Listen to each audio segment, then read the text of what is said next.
You wake up, put on your Ray-Ban Meta glasses. You're living all in.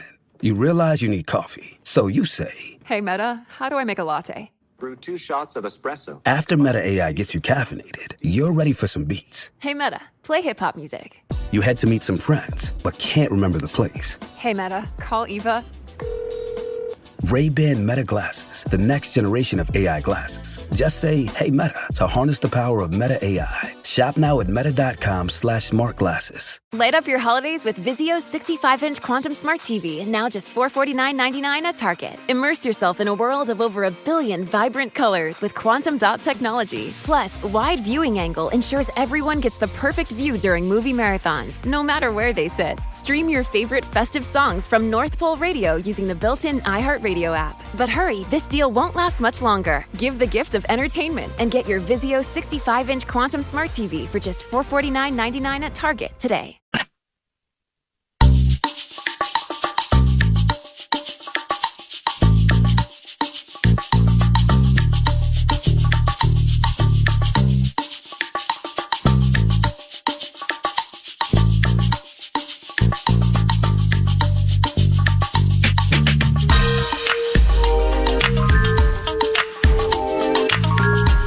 Goessling from the Star Tribune, StarTribune.com, joins 9 to noon at Twin Cities Orthopedics Performance Center. And the Scribes inclusion is courtesy of Standard Heating and Air and StandardHeating.com. Thank you for tucking your phone away, because the first thing we were going to do, per your cohort, the columnist who just left the building, we were going to make sure that everything was turned off, because he dropped his phone like that. Yep. And it triggered something where all we heard was, you've called Lotus Spa. Tanqueray and champagne are not available until 2 p.m. Please leave a message. And then he quickly got, it's my friend Lolita and her friend Tanqueray. Oh, my. Lavelle, you got to turn that thing off, man. But good morning. Good morning. Yeah, if you're going to play Wobble Bingo, that's a new one to put on the card. Wobble that's for Bingo. Sure. Yeah. I think that's the guard. Is that a guard? Yeah, that's right. Yeah, there's the list of things that are going to go wrong for him technically. Yeah. That one, that would be a worthy inclusion on the list, I think. One that definitely would have to be on the bingo card would be phone rubbing up against his face. Yeah. Oh, yeah. While so it's like, cheek on the keypad. I was chatting with Miguel Sano, and I'm walking along here, and then all of a sudden Crunch comes sliding down the stands, and Carl Anthony Towns' dad broke his leg or something like that. Yeah. That's part of Wobble Bingo. Yeah, for it sure is. Right? Now, how's Christmas shaping up for the Scribe, given the travel, and the work schedule, and all that? How's the old Christmas shopping stacking up? The Christmas shopping is done. No thanks to me. My wife, Marissa, is on top of all of those things and does an incredible job of that. But, it's been a little busy at the Goessling household with the West Coast trip, and just a busy stretch of it here with the Vikings. And but we're ready to go. We're hosting my wife's family tonight, and then going to my parents' house tomorrow for Christmas Day. Excellent. So. Do you think the Minnesota Vikings are going to the Super Bowl? Boy, is this like a? It's not a heaven or hell. Okay. Man, it's so hard. I know. I think they could. I got hit with it 4 times yesterday. Yeah. Nobody wanted to talk about it. It was all Darnold, what's next, and this and that. And now you're getting old schoolers, yelling from aisle 5, and I'm in the produce section. Hey, Alan, how about them Queens? Yeah. And then you get next to them, and they're kind of like, so are they going to do it? Well, do what? About to be great? No, it. What? Win they can't even say Super Bowl. They can't speak the words. Big game, it's early like game in February, the final game for everybody. Yeah. So I'm starting to get questions. Alan, these Queens, Dem Queens, do you think they're going to do it? So I figured I'd ask it to you. Yeah, I mean, ask you. I think you don't have to make a bold, huge proclamation that satisfies or satiates aggregators. Yeah. But it's something that we kind of need to start thinking about a little bit. Well, yeah, and it's interesting because these next two, I mean, they could see both of these teams again in the playoffs. I think a lot of it, and the reason I hedge is, are they at home? Are they on the road? Who are they playing? I mean, I think playing two teams in your division 3 times is not a scenario we have to think about in the playoffs very much. Right. But this is getting to be historic stuff in the division. I thought the Packers looked really good last night. I thought they did a lot of things that are going to be trouble for the Vikings. I think it's a different team than we saw last time. They've kind of rounded into form with Josh Jacobs. And then the Lions, I still think, are pretty formidable, even though they've been banged up to the degree that they have. Oh, we get it. Yeah, I think. I mean, we all know the stakes. I think it's. They certainly are capable. I will say this: if Sam Darnold continues to play like that, I think they are very capable of doing it because that's the stuff they have not had in the playoffs. Well, that level of quarterbacking. The scribe mentions Green Bay played very well last night. True. I mean, but the competition is not good. It's akin to bragging about straight A's at junior college. Yeah. I mean, it's like Honey Badger. I mean, Honey Badger might be all done. It's like the only name people could recognize last night. Rattler was terrible, but Green Bay made him terrible. Well, how about Cam Jordan still rolling out there? Right. I mean, he's 35, 36 near the end. And that's what made last night difficult, trying to get ready for Sunday. It's like, okay, 3rd and 6. What you going to do here? Are we still rolling out this Rashawn Gary left defensive end hand in the grass stuff? Like what are we doing since we saw you week number 4? Yeah. You couldn't get a hold of anything because the game was out of hand so soon. Yeah. And then Green Bay threw it deep a few times, but they just wanted to get out of there alive and get ready for the penultimate. Yeah, I think a lot of it, and it was the Saints last night. They've done this to a few teams lately. I think Josh Jacobs has transformed that offense, and they've leaned into the run game in a way that they have just not done in the past. And I've always wondered with that if that's Matt LaFleur and how much of that was anytime he would call in a play, it would be very possible it was vetoed by the time it got actually run by the quarterback who had full veto power of anything he wanted. I don't know that we have a full answer to that because I think maybe it was this type of running back that they wanted, but they certainly have leaned into the running game in a way that they haven't done before. And I think Jacobs doing what he's done with that offense, I think that's a big factor for Sunday. That's part of the reason I am as impressed with them as I am right now because that run game I think will give the Vikings some trouble. They have identity. Yep. And the best teams obviously have identity at this time of the year. But with Jacobs and the way they craft it, I love it. I mean, I've watched a fair amount of it, over the last 24 hours, and what they do off Jacobs for the like Jaden Reed and all the cats, they're not ballyhooed. Right. But together they're difficult to stop. Yeah. Jaden Reed is one of the most underrated players in the NFL. But what really impresses me about what their personnel staff did last year is, like 2020, we heard at the Combine, before the pandemic hits. Yeah. This is going to be the deepest and greatest wide receiver draft in the history of the NFL. Yep. And Jefferson comes out of it, Judy's out of it, and just so on and so and so on and so on. So it very well could have been. Yep. But it's bearing its fruit. Well, when we were at the Combine 2023, it's, I know you heard it too because we talked about it. The depth of the tight ends in the draft. Yeah. Dalton, Kincaid, all the Musgrave, all those cats. Well, they got 3 of them. Yeah. And Tucker Kraft's the best of the 3. Yeah. And they drafted Musgrave ahead of Kraft. Kraft's better than all of them. That thing was so deep. That Baylor undrafted cat, Ben Sims, we saw running around here at training camp and in preseason games. It was kind of impressive here. Correct. And they liked him, took him off the practice squad. He's active every single game. Yeah. So that impresses me where in 2020, they did not take a receiver in the deepest receiver draft in the history of the NFL. Jordan Love. That's almost valor, better part of discretion. Okay, go ahead and you stop telling me this. We'll be fine. Well, they tripled up on it with those tight ends, and this Tucker Kraft is a really good player. Yeah, he is. I mean, they've kind of done the thing where Musgrave is a little more of the receiving threat, and Kraft is the bigger guy, but Kraft is a receiving threat too. I mean, a lot of the stuff they dump off to him and say, okay, come tackle this guy in the open field if you want. That's been a nice weapon for them. I think they found ways, because so much of their offense, we've heard it, was push the ball downfield with Jordan Love. I think they found ways to be a little more sensible when those downfield things aren't open for them, and I think Kraft has been a big part of that. Well, and I was talking with PA about it on Monday, but what we were able to do, Kenneth Walker, Now, I know it was, I think, like 59 or 60 total yards. Yeah. He had 8 catches in the games, not a ton of handoffs. Getting away from that was part of the demise for the Seahawks on Sunday. They'd run the ball like 6 times in the middle of the fourth quarter. Kenneth Walker could have run all over the Minnesota Vikings. Matt LaFleur is not going to get away from Jacobs. They can start out, and he can lose a couple. They can get negative plays in this opening drive. They're not just, well, I guess we're just going to have to dig it through the air. They're going to keep on it. And I keep thinking back the way, and we've had you here every Tuesday, kind of looking back at how the Cardinals were able to really stay productive on the ground. Part of that with Kyler Murray, but then a week later you think about it with Kirk and what the Falcons were able to do as well. That's where I'm kind of leaning toward. That's my entire in terms of battling that offense. I feel we got a good shot against Jordan Love and flustering him.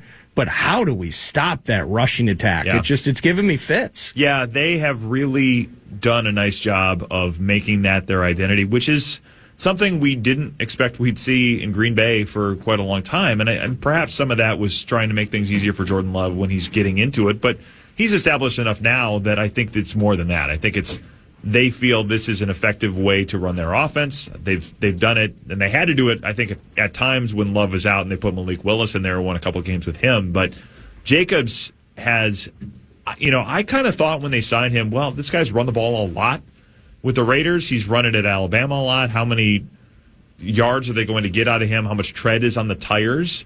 He has certainly shown that there's plenty left on the tires. He's got all the tread. Yeah, he's been fine, and he's a lot to deal with. I think that's a big part of why this one is difficult, because that run game has a cumulative effect over the course of the day. It can take the crowd out of it a little bit. I think that's a big factor for them. Ben had a terrific story at the Star Tribune, StarTribune.com, where it was a common thread, because it took us back to a time Justin Jefferson, Kevin O'Connell, and this offense were in a vice, and the clamp was really difficult to get open.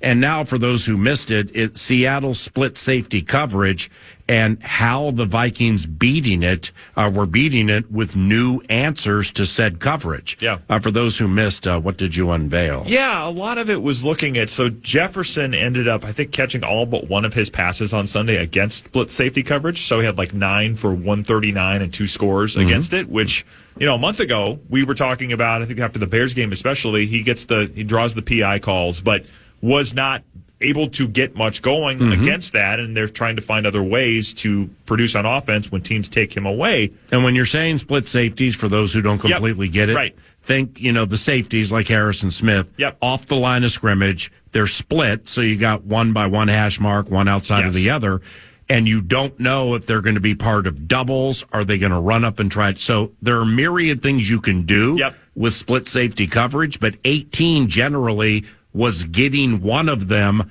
with a cornerback, and there was a linebacker in front of it to kind of impede the vision. Yep, basically making it so that you're not going to get easy throws to him. You're not going to throw the ball over the top. This is the old Tony Dungy, take Randy Moss over the top away approach that has stayed in the NFL for a long time because it stood the test of time. Teams have been doing that to Justin Jefferson for a long time, and certainly have been doing it this year. But one of the things that happened on Sunday, especially on that 39-yarder, Jefferson alluded to this a little bit. Darnold alluded to it. O'Connell talked about it yesterday again.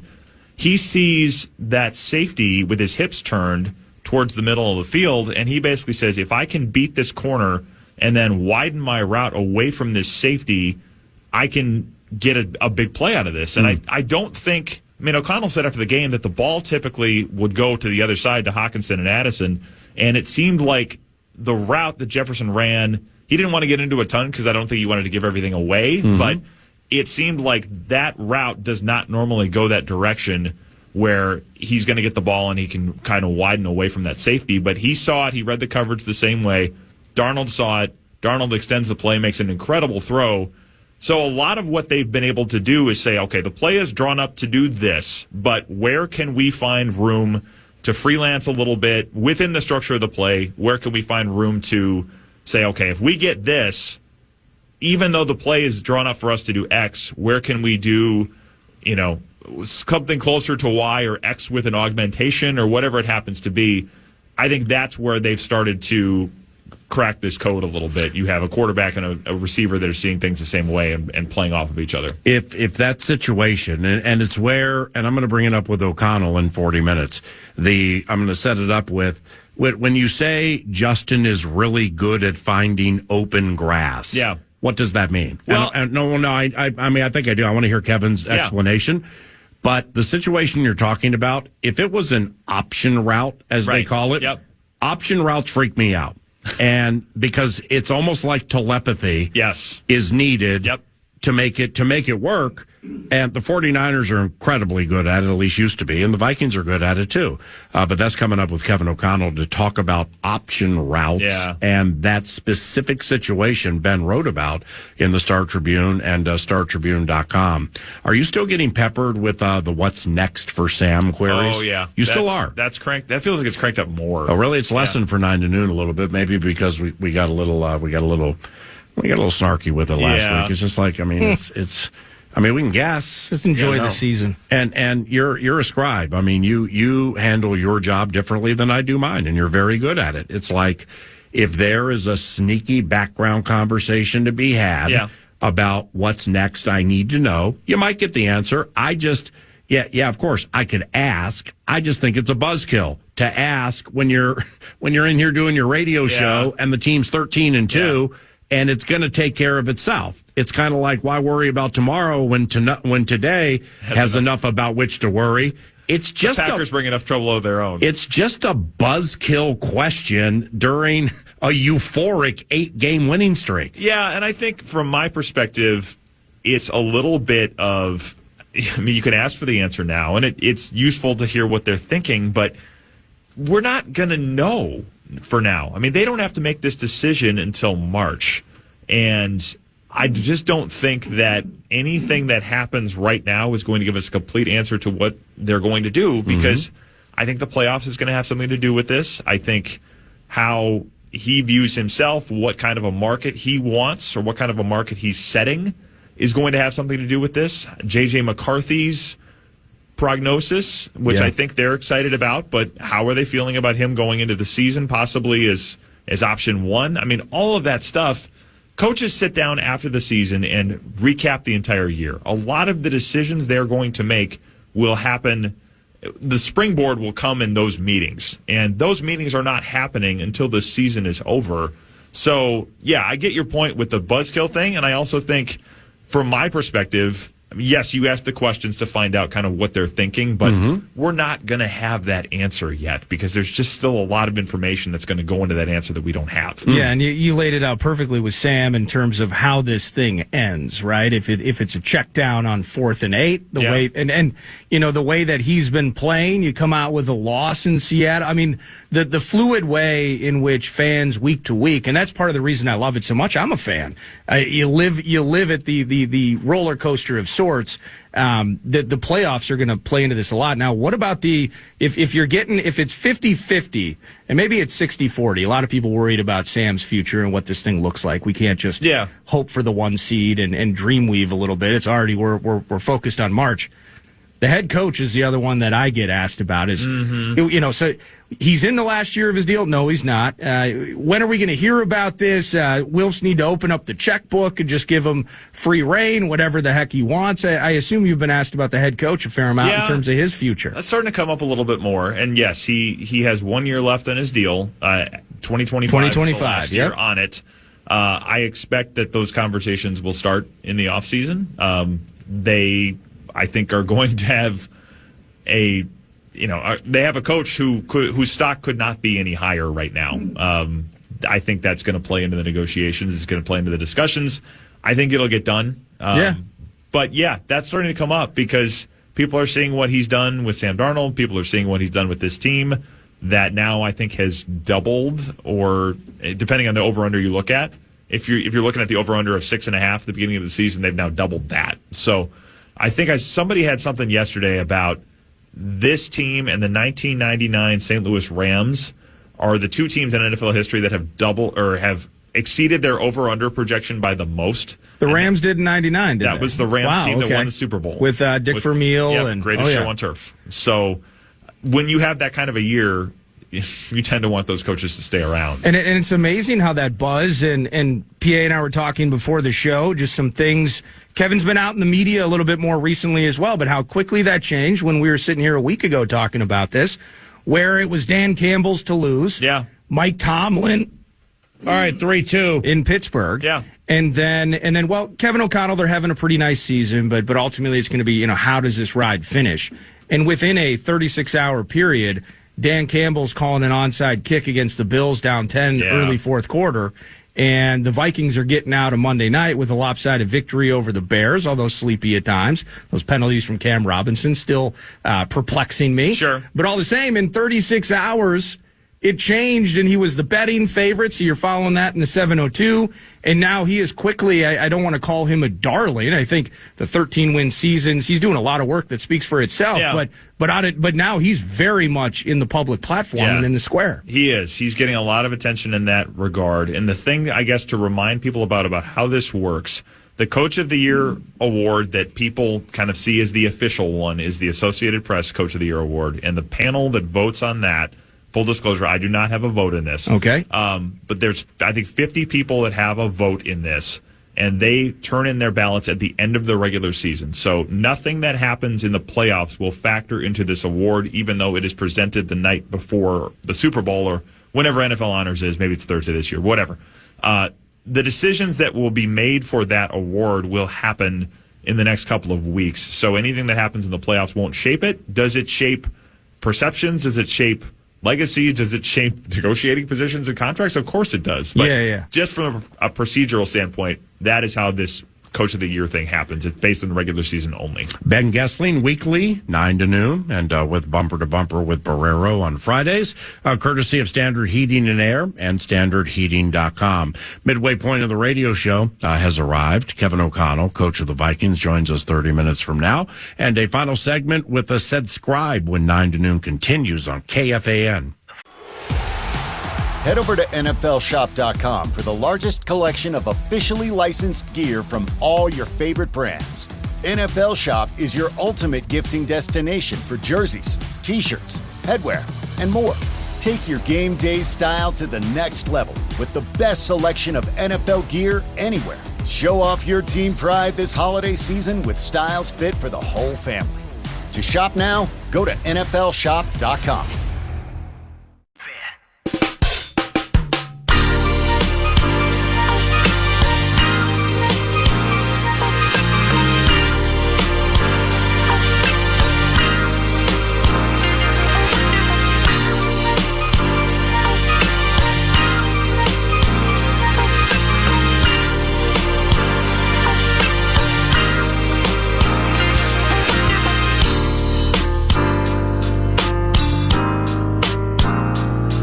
Second half of the radio show. Welcome back.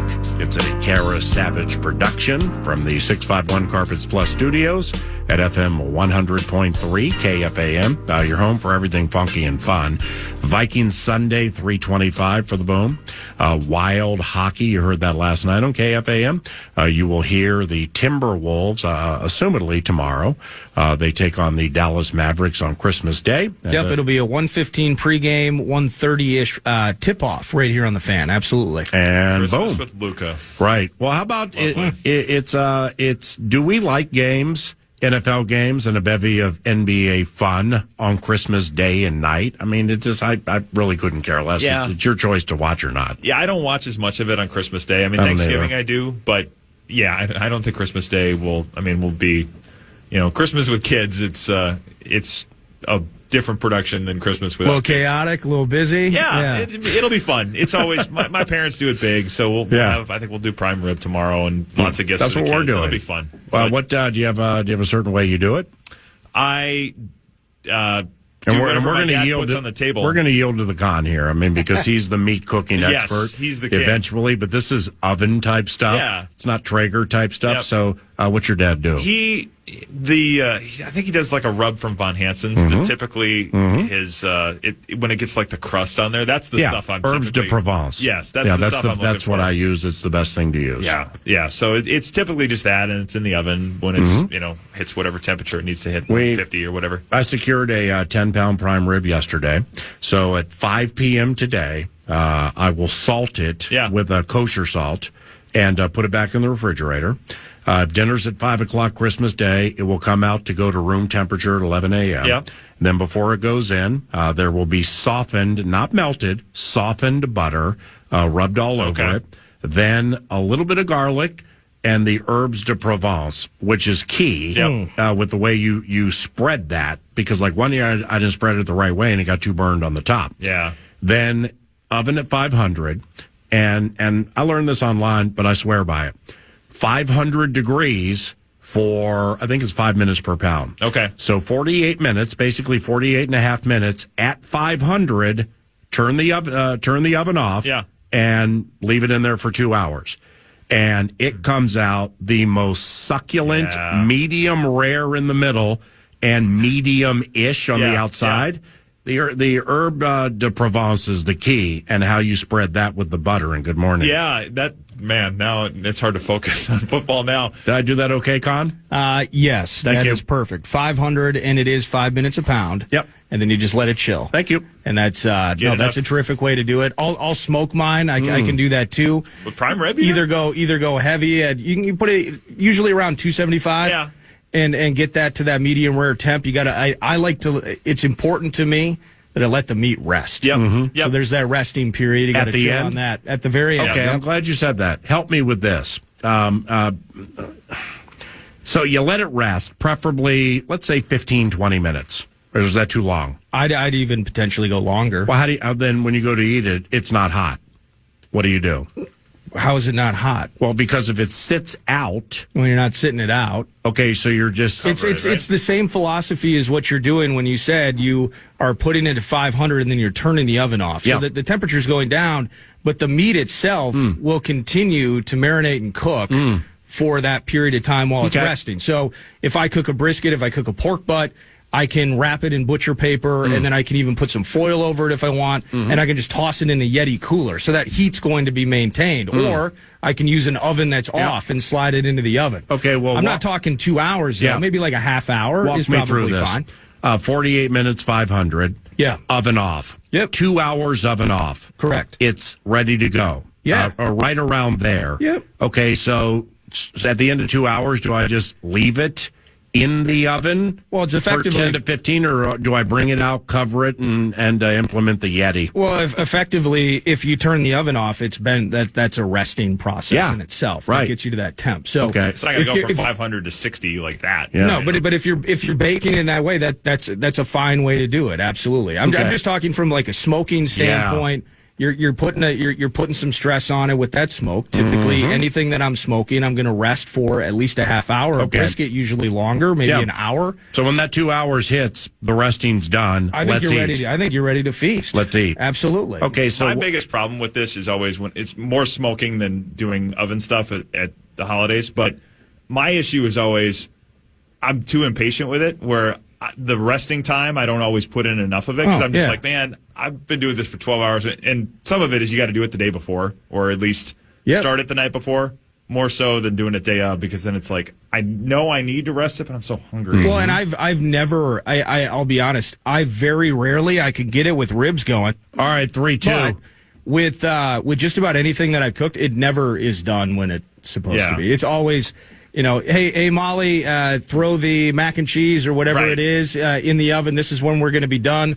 All of that is done. Yep. And then about 45 minutes later, we're finally cutting the meat. So kids start circling. It's like, I'm not saying, but when are we going to eat? And it's kind of that silent pressure. And I will say this: everyone has their process. Everyone knows their taste buds. I've pulled stuff straight off the grill and eaten it without resting, and guess what? It's still pretty damn good. Yeah. So I don't think there's any perfect way to do it, but resting can be, specifically when you're smoking, a good thing. But that's technically what you're doing. Yeah. When you turn that thing off, don't open the damn door. I get it. Don't touch watch it. Yeah. But after that 2 hours, you're ready to feast for sure. What do we have preferences when it comes to serving food and it's all ready at the same time?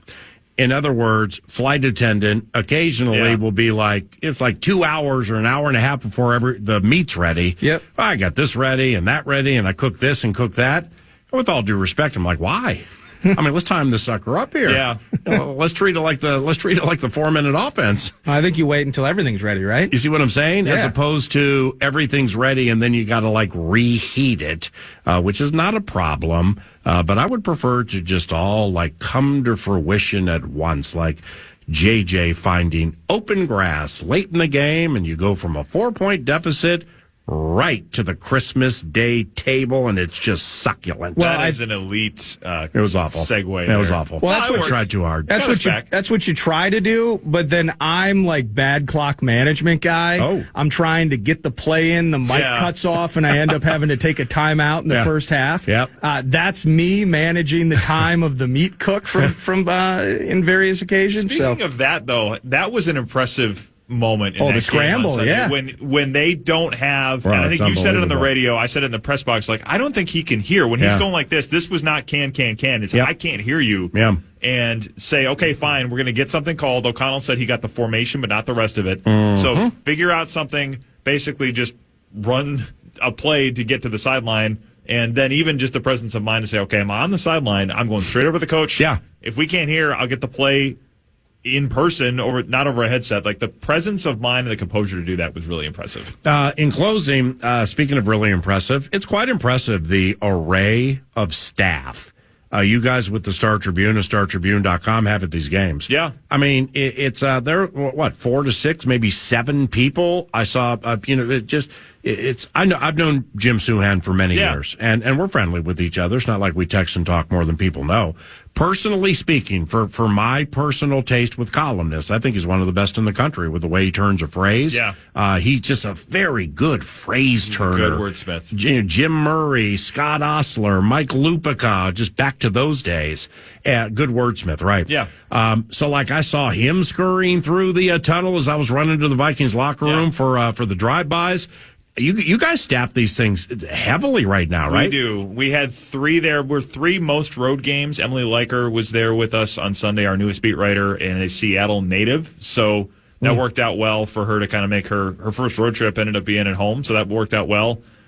Jim was there and me, and then we typically have a photographer or 2 on the road. But for home games, we're like 7. Yep. When I see Carlos Gonzalez on the sideline pregame, Star Tribune photographer, best in the business. Yeah, he's phenomenal. Jerry Holt, fantastic too. Yeah, they're both great. When I see Los there, who I've known for 20 years, I'm like, okay, this is a big one. Yep. And those 2, Liz Flores, Anthony Souffle, all of our crew that shoots Viking stuff are elite at it. And then we'll typically have, 6 to 7 people between columnists. We've got 4 beat writers. So playoffs, I would think, I can't speak for the budget, and if Steve Grove is listening, I don't have any inside intel on this, but I'll text him. Tell him we need the full crew if we're going on the road for the playoffs. Down with the publisher. And I think we will. I think we'll have, from Philly in 2017, I think we had 10 there, so we'll have a news story out, I would think. Rochelle Olson will be involved. It's a cast of thousands for the playoffs. Good seeing you, brother. Great to see you, too. Merry Christmas. Your wife's name is Emily, right? Marissa. Marissa, thank you. Merry Christmas to you, Marissa, and your family. It's been great getting to know you and your family a lot more this year. God bless you guys, and we'll see you soon, all right? Sounds good. Merry Christmas, guys. Merry Christmas, man. Ben Goessling, Standard Heating and Air, standardheating.com. Kevin O'Connell, coach of the Minnesota Vikings, 15 minutes from now. Head over to NFLShop.com for the largest collection of officially licensed gear from all your favorite brands. NFL Shop is your ultimate gifting destination for jerseys, t-shirts, headwear, and more. Take your game day style to the next level with the best selection of NFL gear anywhere. Show off your team pride this holiday season with styles fit for the whole family. To shop now, go to NFLShop.com.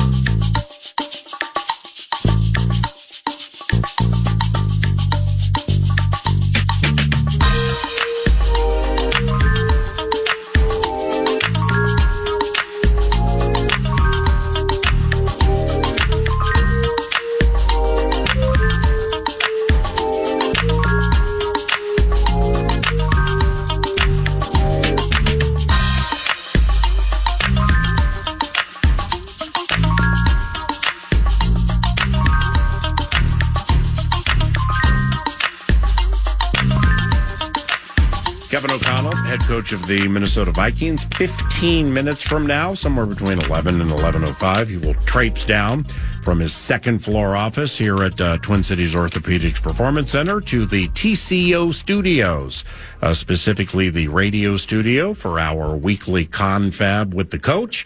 We have a talkback all queued up and ready to roll. And eventually you'll be able to, A, hear this via X's and O's on KFAN or podcast at KFAN.com or watch it at Vikings.com. It's a Curly Harris production. News du Nord is an Eric Nordquist production, and here he is. Yes, indeed. We're going a cappella today, PA. News du Nord brought to you by The Casino, not just a casino, but The Casino at Canterbury Park, CanterburyPark.com. It's the best spot in Shakopee. Go today. And it's poker, blackjack, and table games all year round. It's an absolute blast. The dealers are fun. The beers are good. Have some sips at chips, if so inclined. And on Thursdays, it's the NFL Pick'em game. And the NFL Pick'em game at Canterbury is free. You just go up to the front desk. You get your free MVP card. Makes you feel special, something to add to the wallet. And then you make picks on the weekend's NFL games. If you're so good at it and you nail them, you can win hundreds of dollars. That's on Thursdays at Canterbury. So really the A topic here, just go to CanterburyPark.com and you'll get more details. The Minnesota Wild, who had lost 4 in a row, 5 of 6, and were destitute in many ways, and the fan base is negative and everybody's hurt and all of that. Well, they get Gus Bus back. Mr. Gustafson back in net last night, and the Minnesota Wild end up winning 4-3 over the visiting Chicago Blackhawks. You get Faber and Foligno with the empty netter, but Faber early on in the third period broke the 2-2 draw through the intermission and made it 3-2. Foligno with the empty netter. I believe it was Dickinson who made it 4-3 on the back end of that game. Nice to see the Minnesota Wild handle business. Now, with that said, health issues still abound, still waiting for Eriksson Ek to come back and all of these things. But for a night to kind of stabilize and stem that tide, it was important. But you know what's looming around the corner, PA?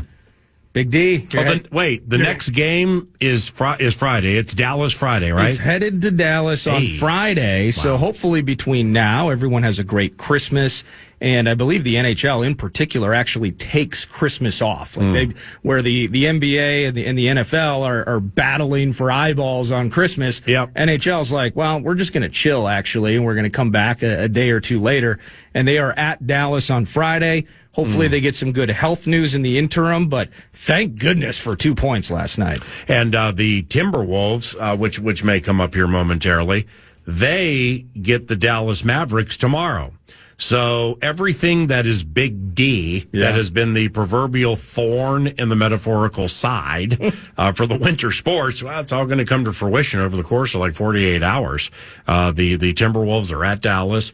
Luka Doncic, daily fantasy and fantasy basketball buster last night. He went Brett Favre on it from 2010. He was doubtful the entire day. At one point, looked like he went out. Then he played. Yeah. And went for like 27 points. Oh, goody. Luka, Kyrie, and the gang. But you know what? Well, it's nationally televised, right? I mean, you're going to get both of them. No, I'm saying last night. Yeah, but you're going to get the whole gang tomorrow, you know for what? sure. If you're having problems, which the Timberwolves seem to be having, to be the best, you need to beat the best. So just go down to Big D and show everybody on Christmas Day what you're all about. And if you show them what you're all about, it may involve bickering. It may involve lacking self-awareness and or defense, but at least show them what you're all about because we'll all be watching. And that's where, so we've spent a lot of time talking about Julius Randle in particular and just how that's working or not working. And I'm excited, maybe once we can get by this stretch here, because they're at Houston. I mean, the schedule is doing them no favors in the midst of this 3-game losing streak. So it's at Dallas, and they're at Houston. At some point, catching up with Finch, and I'd like kind of, as much as he's willing to offer, is it just Randall? Like where you come into this season and you didn't know that Conley was going to kind of jump the way he did from just kind of looking his age, we could say that. And he had a wrist problem early. I think I heard him say on Barrero. And we did not expect maybe that it would take DiVincenzo as long to maybe find his shot as it is taking, and he still has it. Yeah, he does. He's not the same guy. And Jaden McDaniels, and it's still I know we can, and Randall certainly is the A topic with this team. Mm-hmm. But Jaden McDaniels, I think about the way we've talked about him maybe the last 2.5 years now, where he's going to take this step. Mm-hmm. Well, what does that step look like? Has it been taken? I just think that the head coach right now, and it's not about empathy or feeling bad for him per se. He was part of the decision-making process that made this deal happen, and his job is an important one in constructing this roster. But I'm just thinking about these 3 or 4 little angles that's got to be bugging Finch this Christmas season, and he's getting no answers on the court. Hopefully it is under the bright lights of Christmas tomorrow in Dallas. But what a tough spot to be if you got to show up and show what you're made of in that spot. I thought yesterday deeply about something you said 9 to noon about the Wolves. And it's with all due respect. I am not in lockstep with Finch going to the chair behind the bench and kicking up his leg and Mike Nori coaching at this stage of the season. Okay. I'm not in lockstep with that. I did think about it yesterday. But no, I don't believe that is, as the kids would say, a thing. I think that maybe that would change things. If Finch just goes back to the second row again and even puts, if only ceremonial, some sort of ice pack on that rehab knee. Make them laugh. Just have a joke, have some fun, and get Nori maybe out on the baseline calling plays for a bit. Okay, now, seriously, though, you said something early in laying out the Timberwolves portion of News du Nord, where you're like, wow, and the schedule does them no favors. We're not supposed to have to say that with the Minnesota Timberwolves. The Dallas Mavericks, the Houston Rockets, the Atlanta Hawks, they're supposed to look at their schedules and say the schedule is due, not the Mavericks, because they went to the finals. I know what you mean. But the Hawks and everybody else are supposed to look at the schedule and say, schedule's doing us no favors here. We got this. Oh, and the Timberwolves in this situation. Well, even the Mavericks, this had to be on their calendar when the schedule came out, and it went the wrong way for us in 5 games in the conference title game. Mm-hmm. But they would have to look at that schedule and go, ooh, that's going to be a tough one on Christmas. Wolves coming in town. They're thirsty, and they have a chance to get better. As good as Anthony was in the final series, he's going to be 2 steps ahead off the Olympics bit and all of that. They maybe not cowering in fear, but respecting us. But that's not the case. And I mean, with all due respect, and I'm sorry to speak for the Dallas Mavericks, but how can it be the case? Yeah. And you know what? If the Timberwolves lack connectivity, cohesiveness, and a collaborative nature, on Christmas Day tomorrow, they're going to lose by 25 or more. All right? And okay, so what am I hating? No. I was at the Knicks game. I watched Karl Anthony Towns roll in here and make everybody, including me, and I love basketball and I'm a Julius Randle fan, basically flip my opinion saying I was completely wrong. This is unbelievable. Like I said last week, or Monday, it was, all the quirky elbow throws and and everything that would bug me about Karl Anthony Towns for years. If it means turning things around because they can mess around with each other and joke with each other and not take things so seriously and not be so worried about what other people think, if indeed that is the case, I would take that back right now. And Julius Randle, like I said earlier, is a better offensive player than Karl Anthony Towns off the dribble and off the pick and roll. And this team likes its bigs off the dribble and off the pick and roll. But what about the intangibles outside of that? What about being able to sit somebody down in a press conference and joke around about turnovers, and then all of a sudden it's like, it's embarrassing at the moment, but guess what? It was funny. And it was my little brother getting after me a little bit, which is always funny. And I fixed it.